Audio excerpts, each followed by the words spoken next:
eu queria que nós finalizássemos a série de Efésios e Unidade com o nosso pastor, nosso presbítero, nosso amigo, nosso irmão Web Venga, diretamente de Orlando, da terra do Tio Sam, do Mickey, para nós nessa noite. Nessa noite não, essa manhã, né? É o fuso, para ele é noite. Não é não, já que não é. É menos um, né? Mano, fica à vontade, saudades, amo você, cara. Essa igreja é sua. Saudade, meu amigo, te amo. Bom dia, meu povo. Vocês vão ter que falar mais alto. Bom dia. Ô, Ana, dá um bom dia alto aí, Ana. Aí, agora sim, eu acho que agora eu consegui ouvir. Ê, boca de caçapa. Gente, que saudade de vocês, cara. Que saudade, que legal ver vocês pela câmera, poder tá aí, mesmo que virtualmente. É mais ou menos o que Paulo fala de estar com vocês em espírito. Aqui eu consigo enxergar melhor e ver os rostinhos de todo mundo que tá aí. Muita gente diferente. Eu amo ver isso. Alguns visitantes, aparentemente. É, Outros das antigas. Bom demais. Que legal, gente. Amo ver vocês. Ramonzão, te amo, meu irmão. Saudade de você, cara. Ouvi falar que o Ramon hoje vai pregar, vai ser pastor Mirim. Outro nível. Quando o pastor, quando o pastor vai para pregar no Kids, aí sim, aí você pode ungir ele apóstolo. Esse cara aí é outro nível. Gente, bom, como essas pregações online não são tão interativas, não são tão legais, para não falar chatas,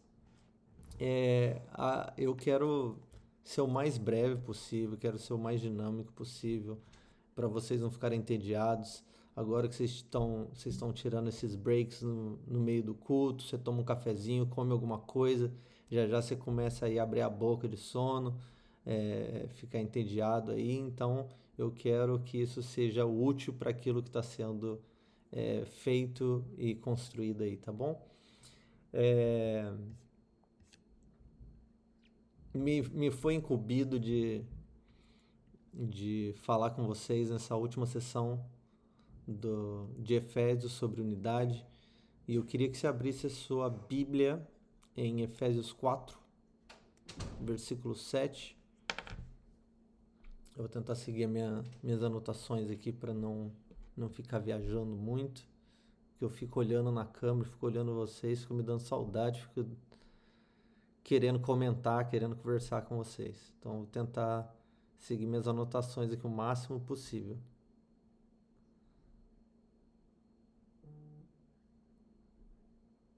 Madison, feliz aniversário de novo, meu amigo.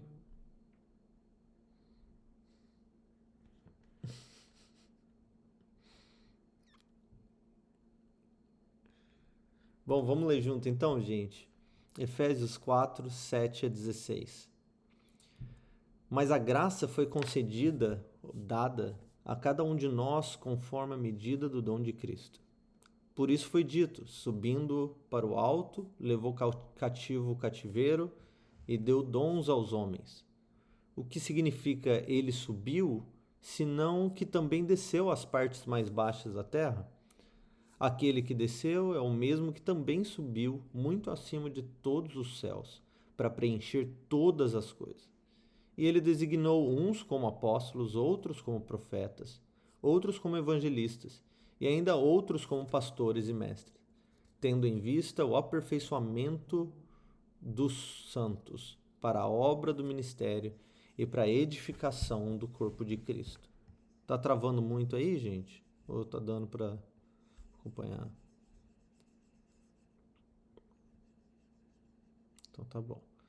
Versículo 12. Tendo em vista o aperfeiçoamento dos santos para a obra do ministério e para a edificação do corpo de Cristo, até que todos cheguemos à unidade da fé e do pleno conhecimento do Filho de Deus, ao estado de homem feito, à medida da estatura da plenitude de Cristo, para que não sejamos mais inconstantes como crianças, levados ao redor por todo o vento de doutrina, pela mentira dos homens, pela astúcia na invenção do erro, mas pelo contrário, seguindo a verdade em amor, cresçamos em tudo naquele que é a cabeça, Cristo.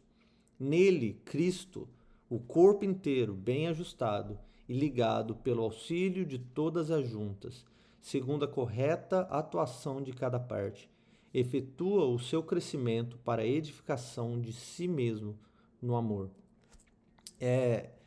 Esse texto é um daqueles textos que você pode picotar ele e estudar, fazer um lédico, talvez fazer um aprofundamento linguístico, uma definição de cada uma dessas palavras. Até nas minhas anotações aqui mesmo, eu separei tudo por cor e tá parecendo um arco-íris, tudo colorido aqui assim, que cada uma dessas palavras tem tanto significativo, cada uma dessas expressões, cada uma dessas frases tem tanta profundidade no que ela está tentando dizer. Paulo não estava aqui tentando simplesmente falar por falar, jogar palavras ao vento. Então, cada uma dessas palavras tem muito significativo. Mas hoje nós não vamos nos aprofundar muito no que significa cada uma dessas palavras. Eu vou tentar focar em alguns pontos específicos desse texto que eu acredito que vão ser úteis para a edificação da Imago Dei nesse tempo que nós estamos vivendo. Amém? Feche seus olhos, vamos orar. Pai da glória, nessa manhã eu peço que o Senhor venha trazer à luz a sua palavra, a exaltação da obra de Jesus Cristo no meio do seu povo, a maneira que o Senhor graciosamente nos chamou e nos deu dons e nos fez dons e nos chamou para unidade da fé e nos colocou em família, removeu de nós os nossos medos e nos fez capazes de abençoar outros. Eu peço em nome de Jesus que enquanto nós falamos, abrimos a palavra, que o Senhor abra os nossos olhos, os nossos corações, para compreender aquilo que o Seu Espírito está falando à sua igreja hoje, Senhor. Em nome de Jesus. Amém. Eu amei que na semana passada o Rodrigo usou o exemplo da música, e ele falou sobre como a música, aquilo que torna a música linda e bela de se ouvir, não é o fato de que todos os instrumentos são iguais, não é o fato de que esses instrumentos emitem o mesmo som, mas é o fato de que a ação de cada um desses instrumentos terem formas diferentes, serem feitos com materiais e coisas diferentes, mas cada um deles tocando em unidade. Então, e ele usou o exemplo também do coral, das vozes que dissoam, que fazem bagunçam, deixam um som barulhento, né? Sem ser prazeroso, mas quando há uma unidade, mesmo que no meio da diferença das vozes, o coral se torna lindo e se torna harmonioso e traz sentido para aquilo que está sendo cantado. A Igreja de Cristo, a obra de Cristo, quando nós olhamos para a igreja hoje, olhamos para a história da igreja desde do primeiro século, nós vemos que uma coisa é verdade. A igreja não parece uma coisa ordenada muitas vezes e não parece que não parece que há essa qual que seria a palavra? Nós não somos todos iguais. E desde o começo da igreja isso ficou muito claro. E isso tem sido, na verdade, uma luta e uma dificuldade no meio da igreja desde o princípio. Desde o comecinho nós vemos, havia a igreja oriental, a igreja ocidental. Aí então havia diferença na liturgia da igreja de Éfeso, a igreja em Antioquia, e aí depois nós começamos a ver essas divisões de valores, de liturgia, de crenças, de interpretações, e cada vez mais essas diferenças começam a abranger e abrir, e agora nós temos um mundo, um universo de diferenças dentro do corpo de Cristo. Mas a preocupação que muitos têm é de que essas divisões e essas diferenças, na verdade, sejam um sinal de pobreza, e de falta de entendimento bíblico, falta de entendimento da obra de Cristo. Mas se você considerar o fato de que o próprio Espírito Santo é o condutor da noiva de Cristo, de que a noiva de Cristo cumpre o seu propósito e cumpre a sua jornada, mesmo no meio das suas mazelas, das suas dificuldades, enquanto ela manca, enquanto ela cai, enquanto ela levanta, enquanto ela suja, enquanto ela limpa, enquanto ela vai, enquanto ela volta, nós começamos a confiar de que essas diferenças, na verdade, se tornam belas porque elas são conduzidas pela mão do Senhor. Então, talvez seja o fato de que nós estamos focando no tenor desse lado aqui e nós não queremos ouvir o contralto cantando do lado de cá. Talvez seja o fato de que nós estamos tão interessados em agrupamento de pessoas iguais, agrupamento de crenças iguais, agrupamento de coisas iguais, que nós não estamos vendo a orquestra inteira tocando juntos.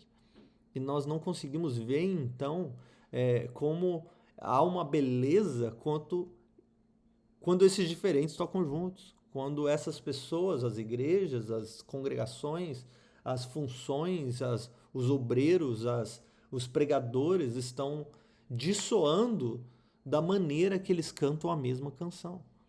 Então nós temos a expectativa de que o piano toca o mesmo som que o cello, ou de que o violino toque as mesmas notas que a flauta. E no final das contas, não é aquilo que está sendo tocado individualmente por cada um desses instrumentos ou por cada uma dessas congregações, mas a canção que é completa ao soar de todos eles ao mesmo tempo.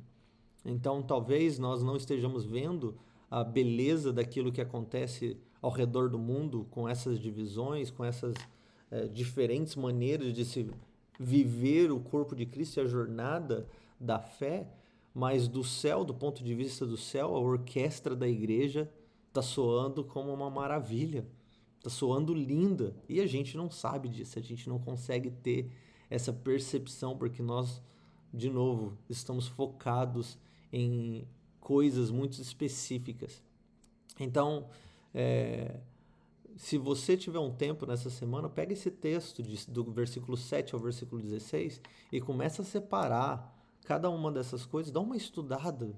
Por exemplo, a graça, está tudo dividido aqui, por exemplo, a graça foi concedida a cada um de nós conforme a medida do corpo de Cristo. Cada uma dessas palavras usadas por Paulo, ele está tentando nos dizer exatamente o que ele está dizendo. A graça, ele não está falando assim, o esforço, ele está falando a graça concedida. Ele não está querendo dizer vendida ou tomada por esforço. A cada um de nós, ele não está dizendo a alguns de nós. Conforme a medida do dom de Cristo.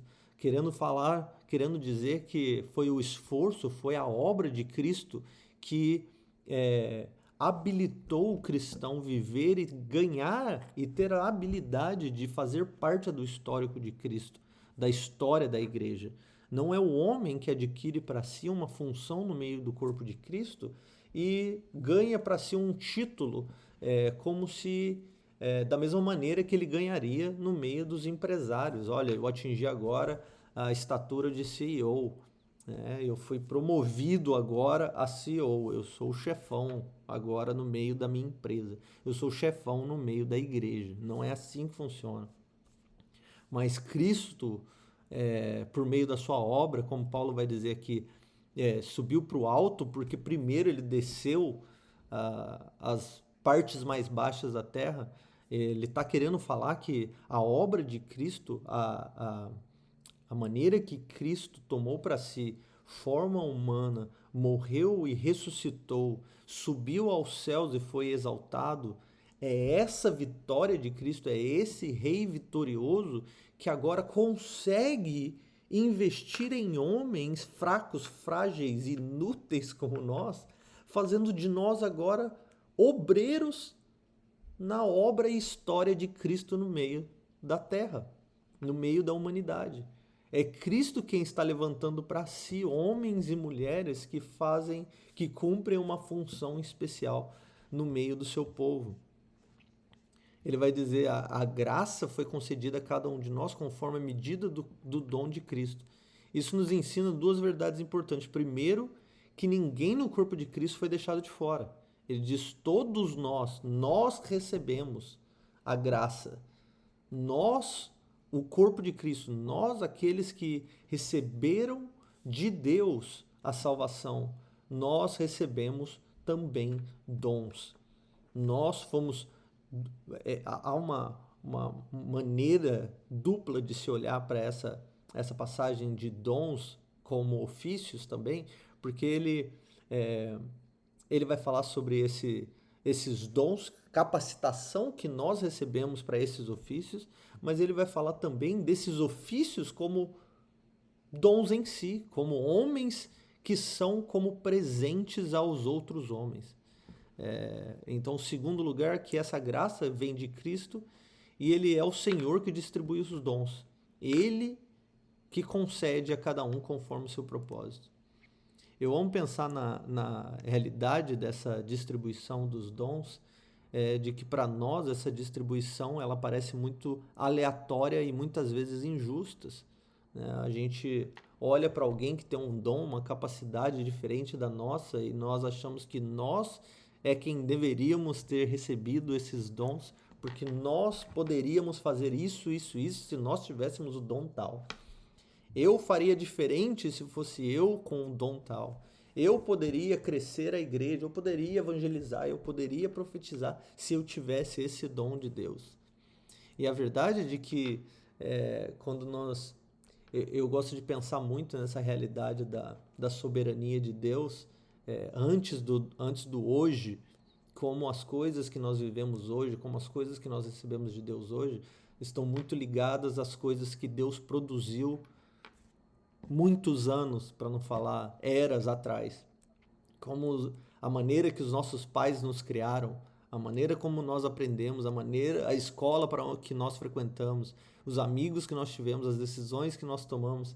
E então, ao alcançar da nossa vida pela graça salvífica de Deus, de repente todas essas experiências, de repente toda essa linguagem, de repente a nossa personalidade, de repente a nossa vida comum, adicionada uma coisa a outra, se torna exatamente aquilo que Deus queria produzir em nós para a edificação do corpo de Cristo.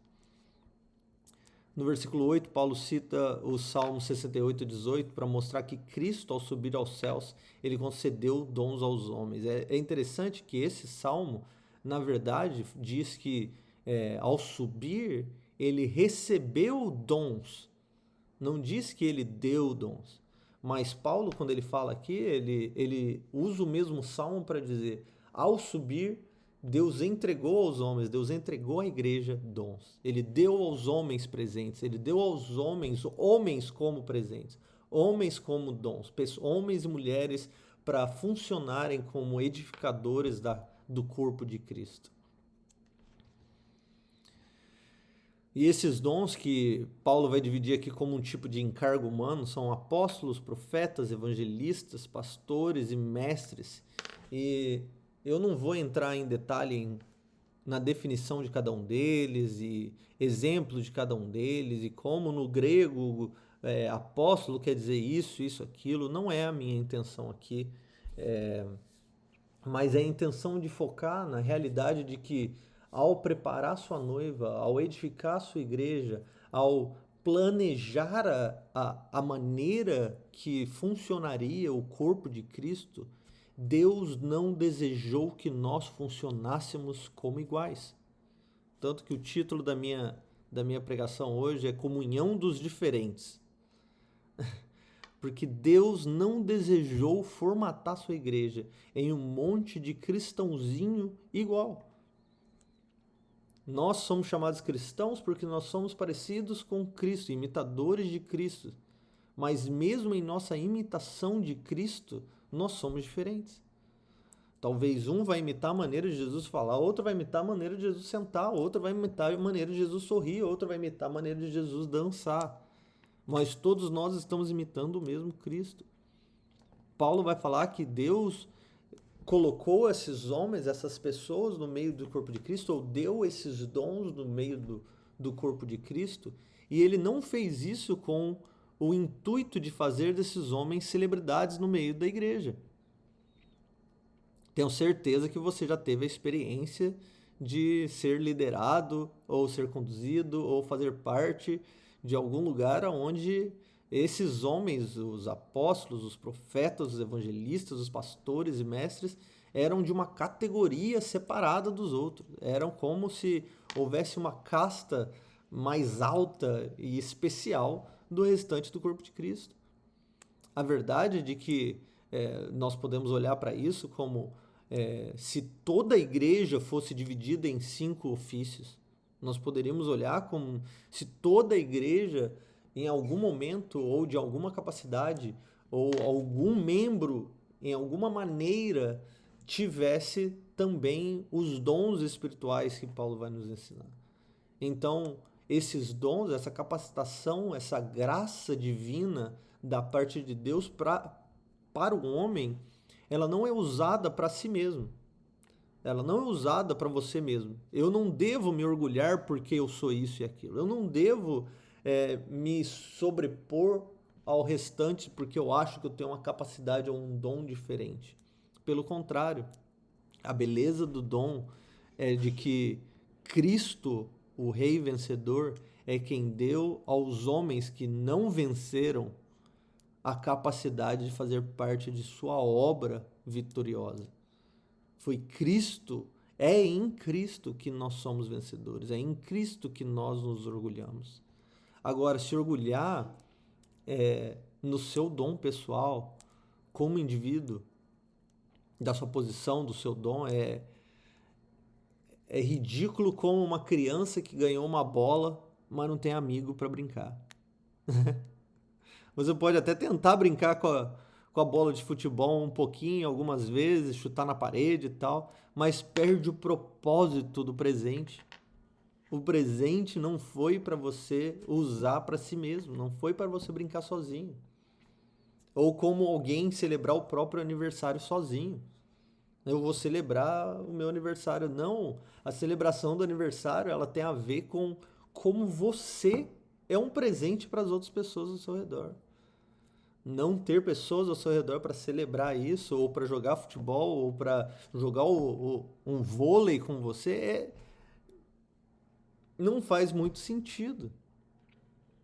Porque Deus deu os dons a nós para que nós fôssemos diferentes dos outros.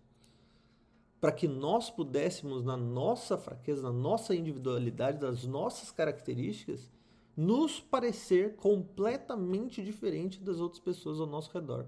E isso é o que iria completar a funcionalidade dentro da igreja. Tentando ser o mais prático possível, Deus não te colocou dentro da igreja para você se parecer e ser igual a todos os que estão dentro da igreja. A igreja, sim, deveria se parecer uma bagunça quando nós fôssemos separar os membros por meio de características e dons. Cada um deveria ter algo diferente a oferecer. Cada um deveria ser diferente uns dos outros. Nós não deveríamos, meio assim, Deus deu apóstolos, profetas, evangelistas, pastores e mestres para a igreja, para a edificação do corpo de Cristo. E o que é que nós fizemos com isso? a gente criou a igreja dos apóstolos, a igreja dos profetas, a igreja dos evangelistas, a igreja dos pastores, a igreja dos mestres. Essa igreja só tem pastores, essa igreja só tem apóstolos, essa igreja só tem profetas. E nós transformamos isso em nicho religioso. A gente quer que todos dentro da Imago Dei se pareçam igual. Não, a gente não quer. O profeta, ele precisa do apóstolo. O apóstolo precisa do evangelista. Pastores precisam de mestres. O que canta precisa do que faz o som. O que precisa de misericórdia precisa do que dá misericórdia. O que dá sabedoria precisa daquele que precisa de sabedoria. Cada um de nós foi colocado no corpo de Cristo com algo diferente que não tem a ver conosco.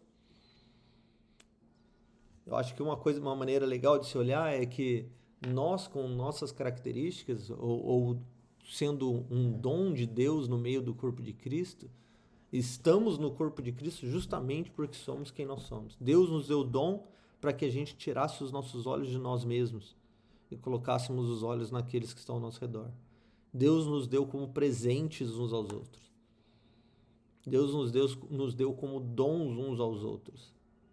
Ele colocou cada um de vocês no meio da igreja, no meio da Imago Dei, para que vocês se encontrassem e se conectassem com pessoas que não são iguais a vocês.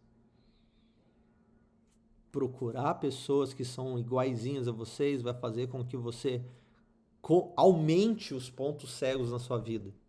Aumente as fragilidades da sua vida. Imagina, o guerreiro aqui que sabe empunhar a espada. O cara sabe empunhar a espada, que legal. Ele só une com pessoas que empunham... Não, eu ia dar um exemplo aqui, mas esquece, é um exemplo estúpido, mas vocês entenderam. Vocês estão me acompanhando aí. A realidade é de que muitas vezes a gente está querendo juntar grupinhos porque a gente se sente mais confortável com esses grupinhos que são parecidos com a gente. Mas quanto mais a gente se une a pessoas que são apenas iguais a gente, mais frágeis e fracos a gente se torna. Porque é a diferença que revela a beleza. Porque é poder ter alguém que fala muito unido a uma pessoa que fala pouco, que você consegue fazer coisas que você não faria. Se eu não fosse casado com a Nath, talvez 70% da minha vida que eu vivi do lado de fora de casa eu não teria vivido. É preciso o extrovertido se unir ao introvertido. É importante a pessoa que ama dançar se unir às pessoas que amam ficar sentadas. A pessoa que ama cantar se unir à pessoa que ama ficar calada. A pessoa que ama ler se unir à pessoa que não ama ler. A pessoa que ama ensinar se unir a pessoas que amam aprender. As panelinhas se formam para demonstrar, para fortalecer as fraquezas. Elas são ridículas, porque elas demonstram mais ainda, destacam mais ainda as fraquezas. Nós podemos até ser desajeitados e estranhos, mas as nossas lutas nos envergonharam às vezes. Às vezes, a chatice das pessoas ao nosso redor fazem com que a gente queira se afastar, ou as fraquezas das pessoas ao nosso redor, os erros das pessoas ao nosso redor fazem com que a gente queira se afastar ou mudar o caminho. E aí que é preciso que a gente se lembre que nós estamos unidos pelo caminho. O caminho é o que nos une. A realidade de nós sermos diferentes, um grupo de pessoas diferentes, unidas pelo caminho, pelo propósito, é onde está a beleza da vida cristã. Eu queria dar um exemplo, uma imagem. Quem aqui não assistiu Senhor dos Anéis? Levanta a mão. Você nunca assistiu Senhor dos Anéis? Meu Deus, gente. Tem que assistir Senhor dos Anéis. André, você não assistiu Senhor dos Anéis, André? Não esperava isso de você. Não esperava. Não. Ramon. Gabinete, Ramon. André, não. Senhor dos Anéis é um filme maravilhoso. É um livro maravilhoso. Eu vou usar o Senhor dos Anéis aqui. Eu queria que você, talvez, até para aqueles que nunca assistiram, vão conseguir entender a imagem que eu estou querendo pintar aqui. No Senhor dos Anéis, eles fazem uma aliança de pessoas diferentes para cumprir um propósito. No caso aqui, a destruição do anel é aquilo que eles estão tentando cumprir, tentando fazer, e que é a Sociedade do Anel. E esse grupo de pessoas, esse grupo de heróis, guerreiros, alguns nem não nada guerreiros, nada bons, nada funcionais, problemáticos, eles se juntam e são um grupo improvável de heróis, né? Cada um com sua característica, cada um com suas habilidades, cada um com seus desafios. Nenhum deles isoladamente conseguiria completar a missão nenhuma, mas eles estão unidos, apesar das diferenças, para cumprir o propósito que foi designado a eles. Da mesma maneira que nós cumprimos o nosso propósito. A Imago Dei é um grupo, é uma sociedade de heróis improváveis, é uma sociedade de pessoas improváveis que somente juntos eles mostram algum tipo de força. Você pode até imaginar que a Imago Dei como algum desses personagens fazem parte aí agora. Eu vou citar alguns desses personagens. Eu não vou citar o nome de quem eu acho que talvez se pareceria com alguns desses personagens para não forçar a barra. Mas talvez vocês adivinhem, talvez vocês pensem, parece que está falando de fulano. Mas é muito parecido. E qual que é aquela frase mesmo? Qualquer semelhança, né? Vamos ver. Primeiro a gente tem lá o Frodo, né? O Frodo, rapaz baixinho, mais baixo, para não falar baixinho, e do pé cabeludo. Que vontade de falar. E ele é o portador do anel. Ele é o cara que foi colocado ali para carregar um anel. E eu quero colocar ele aqui como o cara chamado para carregar os fardos. O Frodo, ele vai representar aqueles no corpo de Cristo que suportam grandes responsabilidades espirituais. O coração do Frodo é maior que todo mundo. Ele é corajoso, mas de vez em quando ele luta contra o espelho, de vez em quando ele não acredita em si mesmo, ele olha para si e acha que ele é incapaz, ele acha que ele não vai dar conta, porque ele não é rei, ele não é guerreiro, ele não é mago, ele não tem poderes especiais, ele é só um cara comum que foi dada a ele uma responsabilidade. Mas ele disse sim para essa responsabilidade. E quando o Frodo não está se comparando a ninguém, ele consegue cumprir o seu propósito, mesmo no meio da dificuldade e sofrimento. A gente tem alguns Frodos no meio da nossa igreja. Aí a gente tem o Sam, que é o servo fiel, ou o diácono bombril, né? O Sam, o diácono bombril. O Sam, ele é o exemplo de lealdade e serviço. Ele é o amigo do Frodo. Ele não é um grande guerreiro. Ele não é um grande lutador. Mas se não fosse o Sam, o Frodo não conseguiria cumprir seu propósito. O Frodo vai precisar do Sam para cumprir o seu propósito. O Sam é o ajudador. Ele é o que serve nos bastidores. Ninguém dá nada pro Sam, mas o Sam tá lá, fiel, firme e forte, ajudando no que precisar. Ele vai para onde precisa ir, ele faz o que precisa fazer. O dom do Sam é servir. Até quando, mesmo que isso signifique carregar o Frodo nas costas para cumprir o propósito que eles estavam caminhando juntos. Aí a gente tem o outro, que é o Aragorn, que é o rei guerreiro. Aragorn é um líder nato, mas ele não aceita o seu chamado no meio do povo. A gente tem pessoas, líderes, que nasceram para liderar, homens que a gente sabe que nasceu para fazer coisas incríveis no meio do corpo de Cristo, mas esses caras não acreditam que eles são capazes. Eles se sabotam o tempo todo, até o momento que eles se posicionam. Quando ele faz isso, ele enfrenta as forças malignas e leva geral com ele.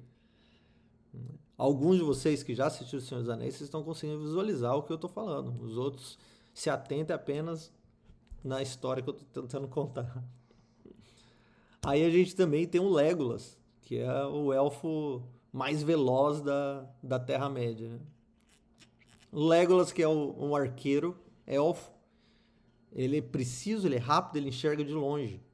Ele representa aqueles que enxergam diante, discernem os tempos e protegem a igreja com ação e sabedoria. Ele é essencial para o grupo, mas mesmo ele sendo esse cara incrível que ele é, ele luta contra o orgulho, ele luta contra a desconfiança, ele luta contra preconceito contra outros grupos que são diferentes do dele. Ele não consegue trabalhar muito bem em equipe. Super capaz, super incrível. Tem uma visão além do alcance, tem discernimento, mas o orgulho muitas vezes fala mais alto no coração daqueles que são parecidos com Legolas. Aí a gente tem o Gimli, o guerreiro fiel, aqueles chamados para defender a fé. Não sei, será que a gente tem alguém assim em Magodei? Acho que não. Talvez. Quem sabe? Gimli é um anão, para começar. Mas ele representa aqueles que defendem a fé com zelo. Um tempo onde a verdade é relativizada,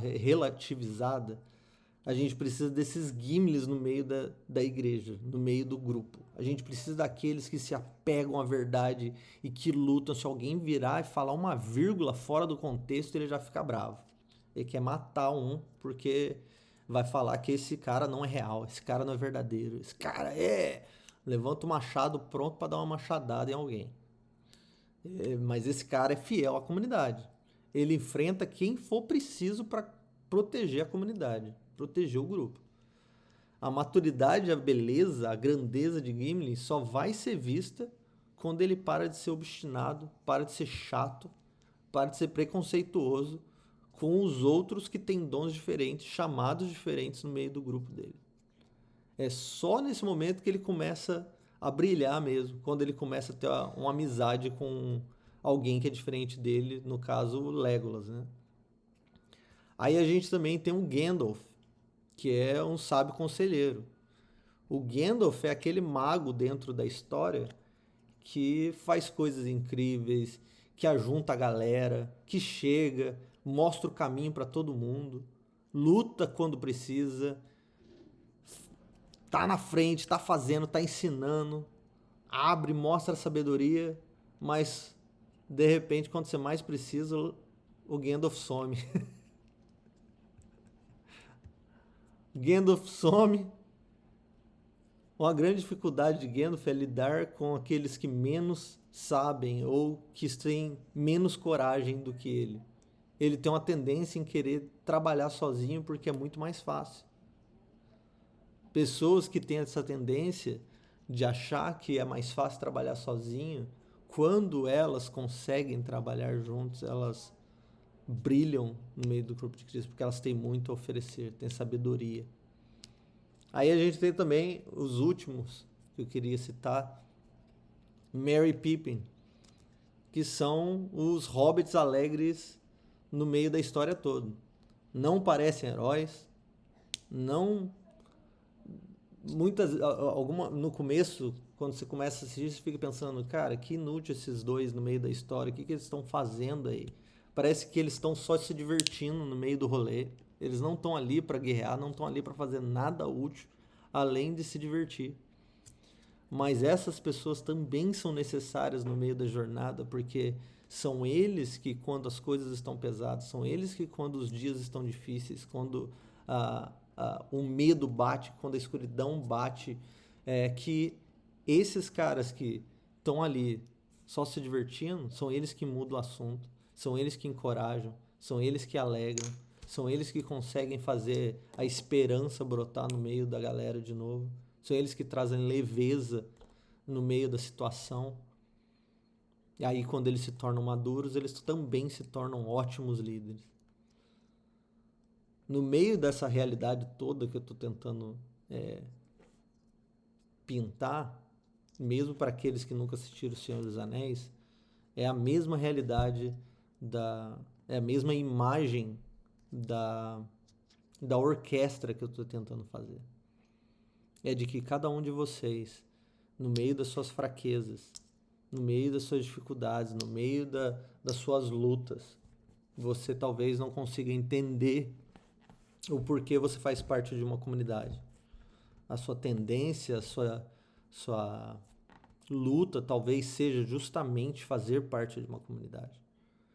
No meio de uma comunidade, as pessoas olham para você. No meio de uma comunidade, as pessoas veem você. As pessoas escutam você. As pessoas sentem sua falta. Quem aqui um dia faltou o culto e alguém mandou uma mensagem para perguntar se você estava bem? Se tinha acontecido alguma coisa? Muita gente nunca recebeu uma mensagem.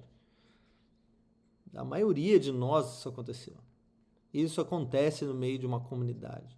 Isso é ruim, isso é chato para nossa individualidade, porque nós não queremos ser percebidos. Nós queremos afundar no meio das nossas mazelas. A gente quer se esconder no meio dos nossos pecados, no meio das nossas fraquezas. E é no meio da igreja de Cristo que você pode ser visto, pode ser corrigido, pode ser edificado, pode ser exortado. É aí onde você não quer estar porque você é diferente, que talvez você possa utilizar os dons de Cristo na sua vida, porque você é diferente daqueles que estão ao seu redor. Você vai ver pontos fracos na vida das outras pessoas que elas não conseguem ver. Você vai poder levantar pessoas quando elas caírem. Você vai poder socorrer pessoas quando elas necessitarem. Você vai poder celebrar pessoas quando elas precisarem. O corpo de Cristo, a caminhada da nossa fé, a caminhada cristã em Varginha, Orlando, em qualquer lugar, ela tem a ver com isso, ela tem a ver com diferentes caminhando o mesmo caminho, diferentes seguindo a mesma jornada. Ela tem a ver com nós, homens e mulheres alcançados pela graça de Deus, que receberam dons do Espírito Santo, unidos em fé, caminhando não sozinhos, caminhando não para nós mesmos, servindo não para sermos vistos, mas justamente fazendo o que é natural para nós. Acho que parte dessa minha... E eu estou caminhando para o fim, parte dessa... Caminhando para o fim não, já estou finalizando. Do que eu estou querendo dizer hoje é de que você deixe de esperar algo sobre especial na sua vida para acreditar que você é um dom no meio da comunidade. Pare de esperar que um milagre aconteça por meio das suas mãos para acreditar que o Espírito Santo te inseriu no meio da comunidade como um dom para aqueles que estão ao seu redor. Você tem funcionalidade dentro do corpo de Cristo. Você tem funcionalidade dentro da Imago Dei. Para isso Deus nos chamou, para que nós venhamos servir, edificar e crescer juntos em amor. É o que Paulo vai nos dizer, Efésios 4:16. Então, como lembrete final para vocês, Igreja Imago Dei. Deixa eu só considerar isso, que a última vez que eu preguei também falei sobre unidade, e eu estava lembrando isso ontem à noite, de que a última vez que eu preguei foi sobre unidade também. Relembrar... mais uma vez, bater na mesma tecla para que vocês, Imago Dei, não se esqueçam de que a congregação dos santos, aquilo que vocês estão fazendo agora, é importante para a sua jornada cristã. No momento que você acreditar que a solitude ou que a sua vida individual é mais importante ou vale mais a pena do que a vida em comunidade, você perdeu o entendimento da verdade de você ser um dom para Cristo, um dom para o corpo de Cristo. Amo vocês, gente. Oro para que o Senhor venha fortalecer o vínculo de amor entre vocês, que vocês aumentem em discernimento, em sabedoria, que vocês possam estar cada dia mais olhando para fora de vocês mesmos, em busca de serviço, em busca de a quem eu posso servir, a quem eu posso abençoar, de que nesses tempos, nessa estação que vocês estão vivendo como comunidade, o Senhor possa realmente fortalecer isso, para que vocês possam glorificar Deus em um só Espírito, em uma só voz. Amo vocês, viu?